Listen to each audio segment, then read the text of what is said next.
So I just started a new project at my job, and now I need to balance my time between my old project that I was previously working on and this new project. And to make matters a little bit more complex, the two projects involve completely different skill sets and have different end goals entirely. So I have, of course, had to spend the last week trying to get organized to help me manage these two different projects. But before we get into it, if you're new here, welcome. My name is Tyler Warlow and I go by the Mengineer, and I make videos on how to improve your life through your confidence, capabilities, and overall happiness. In today's video, I wanted to discuss some of the things that I am currently doing and some of the things that I plan to do in the future to help me see two projects towards completion. This video is going to be especially helpful for you if you have found yourself in a similar situation, or even if you just need to juggle multiple responsibilities. So stick around to the end of the video because I think this information is going to be especially helpful. With that being said, let's go ahead and jump into the video. The first thing that I think that you're going to need to do is determine your priorities. And just for example's sake, let's cover the two projects that I'm working on. One is for a client and the other is for the facility that I am working in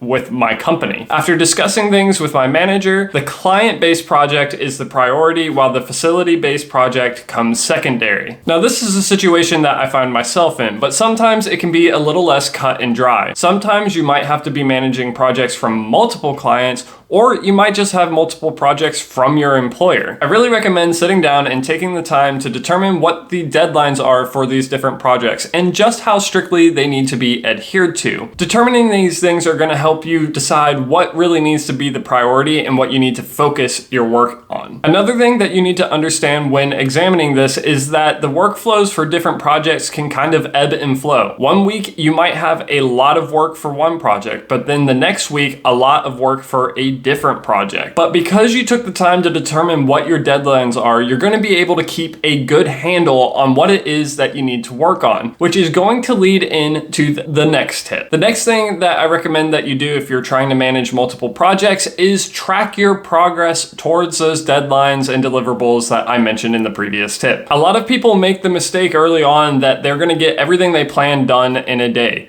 You should not assume that you're going to work the exact amount of hours that you plan for every day, or that you're even going to get every task on your list done. This is especially going to be true if it is one of your first times balancing multiple projects as you learn how to prioritize and categorize those deliverables. I personally recommend tracking the different tasks that you're working on, but also how long those tasks end up taking you. This is going to do a couple things. The first thing is going to be the most obvious, and that's going to be that it's going to help you keep track of what you've gotten done and what you have left to do. This will help you a lot when people start asking questions about your progress. If you are behind, you can start speaking to the obstacles that you've encountered, or if you're ahead, you can point to the things that you've managed to complete. Next, tracking these things is going to give you a much better idea of how much time it takes you to do certain tasks. This is helpful because it's going to allow you to give much more accurate estimates for when a job needs to be done. Whether it's your client or a manager, at certain points, people are going to ask you, how long do you think X thing is going to take you to do? And because you've been tracking the tasks that you've been doing and you've been tracking how long it takes you, you're going to have a better idea so you can give more accurate estimates. If you think that recommendation is a good idea, why don't you give this video a like and subscribe? It helps the information to reach new people and it helps the channel to grow. Thank you so much in advance. And now let's continue with the video. Now, one of the next big things that you're going to need to make sure that you do when you're balancing multiple projects is ensure that you're keeping good communication. If you're under different team leads for different projects, you're going to want to make sure that you're staying in constant communication with all of them. This not only helps them to understand how to schedule the project that they're managing, but also helps to resolve any conflicts in your schedule between the two projects. Your job is to get the project to completion and done well. If you are getting pulled in too many directions, it is up to you to communicate and ask for help. This might result in one of your team leads helping to take a load off your shoulders, assigning you a resource to delegate to, or maybe even reassigning responsibilities. And yes, I completely understand being hesitant to ask for help, especially as a newcomer in the job market. But trust me, your employer is going to be far happier if you ask for help and get the job done well than if you hadn't asked for help and end up doing a really crappy job and disappointing a client. And speaking of the client, it's also important that you stay in communication with them. If you are in encountering roadblocks or obstacles on the client side of things,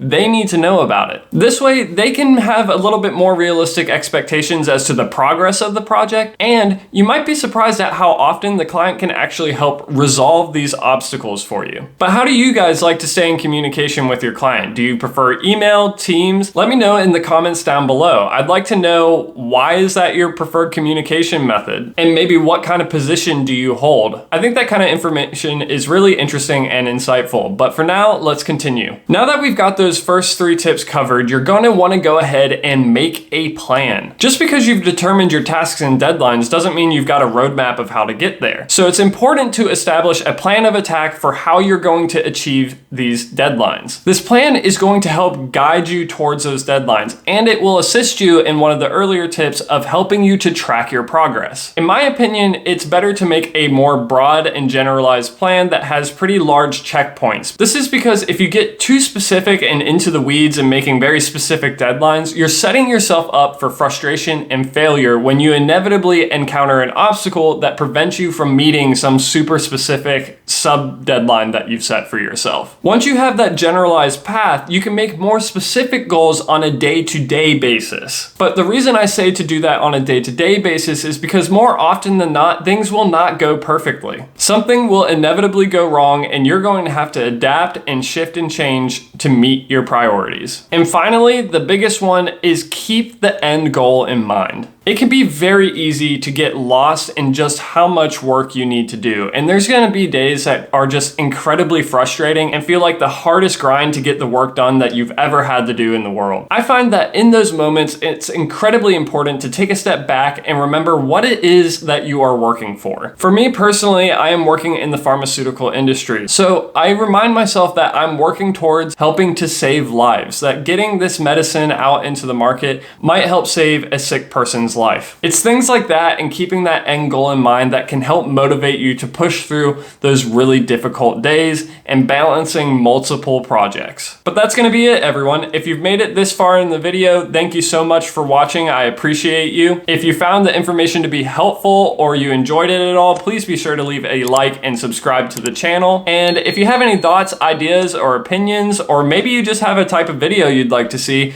leave a comment down below. I like to read every single one of them. If you'd like to see more videos that are career related, be sure to check out this video right here where I talk about the lessons from my first year of consulting. If you're more interested in my most recent stuff, be sure to check out this video right here. But until next time, this is the Mengineer, signing off.